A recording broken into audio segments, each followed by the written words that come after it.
L'Afrique est le berceau de l'humanité. Cela n'est plus à prouver puisque les premiers signes de vie ont été retrouvés en Afrique, où l'État reconnu et plus d'1 milliard d'habitants. Mais le nom Afrique, d'où vient-il? Est-ce que nos ancêtres avaient toujours appelé leur continent Afrique? Pendant longtemps, on a cru que Afrique venait du mot latin Africa, qui veut dire ensoleillé, d'après la théorie d'un évêque du Moyen-Âge, Isidore de Séville.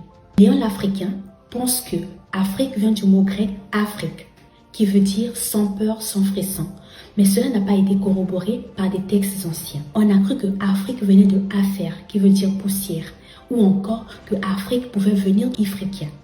Mais la théorie la plus plausible est celle d'un peuple, mentionné dans les textes romains à l'époque où il rase Carthage en moins 146, une tribu amazigh nommée les Afriques. Il nomme la province Africa. Mais à l'époque, Afrique ne désigne qu'un petit coin au nord de l'Afrique. Comment vient-il à être le nom du continent intégralement?